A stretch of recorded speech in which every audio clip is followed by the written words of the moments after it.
61, Connecticut's news station, starts with a weather impact alert. We keep the heat and humidity tomorrow, but add a chance for some storms. That's why our team has issued a weather impact alert tonight. That's where we start here at 10 o'clock. Thanks for joining us.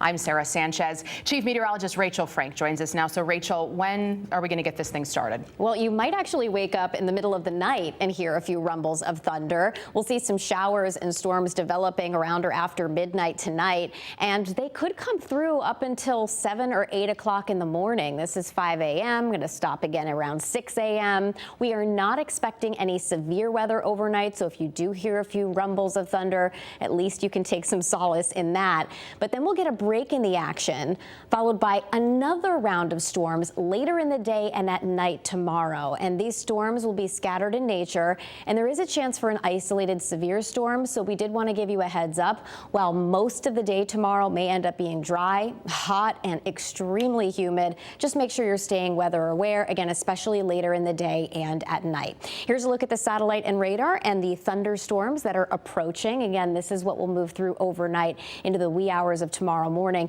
This is associated with a warm front that is going to cause those dew points to soar, which means, again, it will feel tropical come tomorrow. If you thought it was humid outside today, just wait.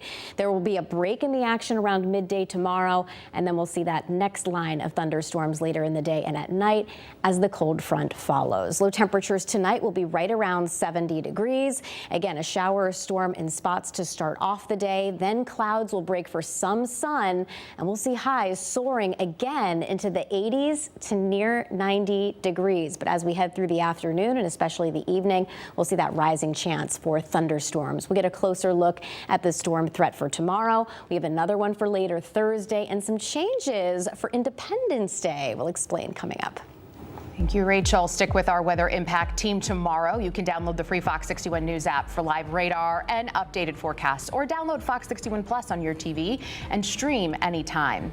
Time now is 10:02, and we have some breaking news in East Haven, where an hours-long police standoff has ended with a man in custody. This happened along Dora Drive this evening. Police say they have one person in custody. Now, we don't know what led up to the standoff, but we're working to get more details from police, and we'll bring you those details as soon as they become available. I had a knife in my pocket. Where did you get the knife from? Before Jack left, he tossed it to me. It's the moment we've all been waiting for. The first time we're hearing directly from Raul Valley. He's the teen accused of killing 17-year-old Jimmy McGrath. And he took the stand today for the first time and described the night of the stabbing in his own words. We've heard from witnesses, detectives, and experts, but today the jury heard from the defendant himself. Fox 61's Kate Pattyfoot breaks down what Valley said under oath. Witnesses who took the stand Monday say they saw Raul Valley stab James McGrath in the chest. After they spoke, Raul Valley was called to testify and share his account of what happened 3 years ago. 3 people testified Monday in the Raul Valley case. The last of those 3 was Valley himself. After hearing testimony from witnesses who say they were at that party 3 years ago, Valley took the stand and recounted what he says happened and what he experienced. What did you do? As soon as Tyler got out, I got out. Why? It's my friend. I knew a couple people there. I was just going to help ease the situation, I guess. He testified to going to an earlier party that night with his friend Tyler De Silva and Jack Snyder when he says they got into a fight with 2 Shelton High School students. I trusted my best friend that everything was going to be okay and we were just going to go and make peace. Before going back to the party, Valley says Snyder gave him a pocket knife. Where was the knife? In my pocket. Did you have your hand on it? No. Valley says he and De Silva got out of the car together to speak to the students. That's when he says more than 20 Shelton students surrounded him. First, we were all talking to the same amount of people. And then after a little while, when I looked to my left, there was a wall of people blocking me from Tyler. Valley is expected to continue his testimony when court resumes Tuesday morning. In Milford, Kate Pattyfoot, Fox 61. We also have an update on a triple stabbing at Ocean Beach Park in New London. We brought you this as breaking news last night on the Fox 61 News at 10 and 11. Well, police say 2 of the 3 people stabbed at the park have been released from the hospital. The other person is still in the hospital, although we don't know how they're doing. Last night, we were told they had serious injuries. Police are also emphasizing this was not a random act and there's no threat to the public. Waterbury police have identified the victim of a fatal stabbing over the weekend. Officers found Samuel Lopez on Washington Street around 9:30 Saturday night with multiple stab wounds. He was rushed to the hospital where he died. A second man was also injured, but he has since been released. No arrests have been made, but anyone with information is urged to contact Waterbury police. Police have arrested a third person in connection to a street takeover in Ansonia. Police say Zachary Bellefeu of Enfield turned himself in. The takeover happened in April, and it was all caught on camera. Cars blocked Wakely Avenue, fireworks went off, and someone jumped on a police car, ultimately damaging it. Police said more arrests are expected. A man's been arrested accused of assaulting someone in their home and then stealing a firearm. Michael Grainer of Enfield was arrested last night. Officers were dispatched to a home on Kimball Road after reports of a man screaming at cars driving by. They ultimately took him into custody. He's been charged with home invasion, robbery, and several counts of breach of peace. Well, new tonight, federal and state officials have announced the largest healthcare fraud bust in U.S. history. They've charged more than 320 people in a massive scheme totaling nearly $15 billion. It's called Operation Gold Rush. Prosecutors say the crime stretched across the globe with criminals from Russia, Pakistan, and Eastern Europe targeting Medicare and Medicaid. Here in Connecticut, the FBI recovered nearly $18 million, including from a Cheshire nurse accused of illegally prescribing controlled substances and charging a Medicaid patient cash. Well, travelers going in and out of Bradley International Airport this summer might notice something new. The airport just unveiled one of 2 new exit lanes as part of a $250 million expansion project. Fox 61's Valerie Moravi asked passengers today how the new changes feel. Well, if you're traveling through Bradley International Airport, you may have noticed some new changes already in place, like this new exit lane corridor that is one of the 2 new exits that will be open this summer, according to airport officials. And it's one of the many terminal improvements aiming to bring a better experience to all passengers. The renovation projects at Bradley International Airport are taking off. One of the 2 new exit lanes has opened at the airport, all in an effort to ease passenger traffic. I know that that's what everybody wants when they get off the plane. That's for sure. As soon as you can expedite that, the better. Bradley's investing $250,000 into 2 major projects. One gives passengers an exit lane on each side of the terminal for a fast and easy access to several amenities, including baggage claim, car rentals, and shuttles.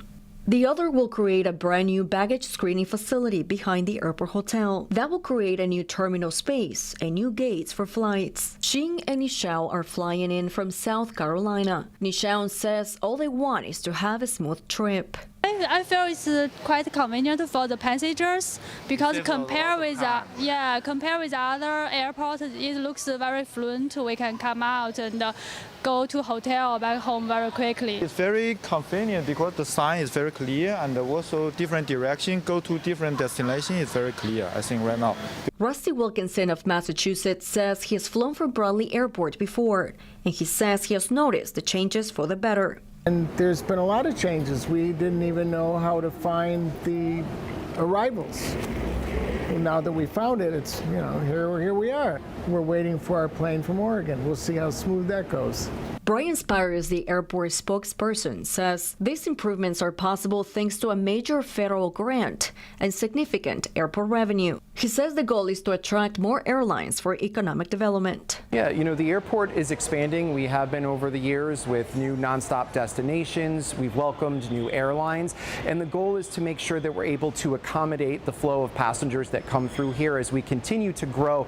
And it's really important to note that none of the money being used is taxpayer money for these projects. As for the main exit in the center of the terminal, Spiro says that's closed for now. but will be reconfigured to make the passenger experience a lot more fluid. We're adding an 80,000 square foot facility directly behind the Sheraton Hotel.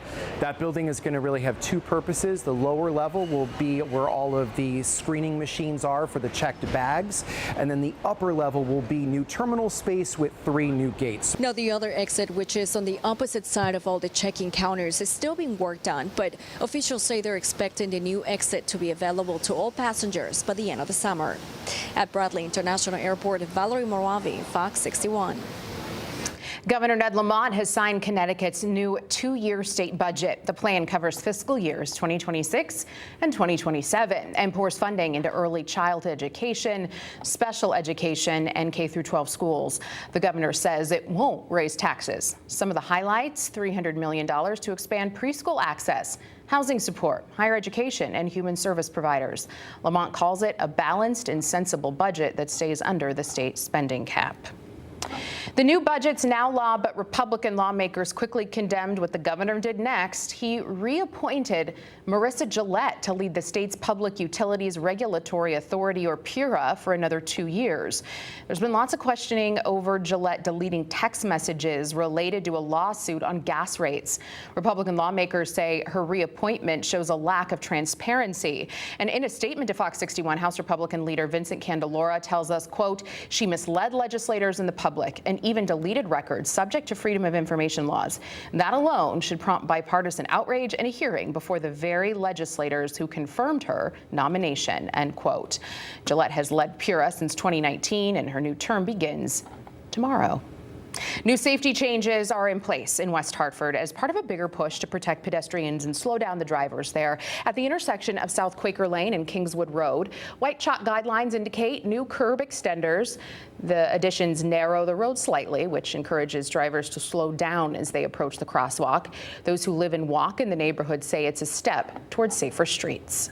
I run down the street quite often. I think it's a big problem in West Hartford, honestly, pedestrian safety.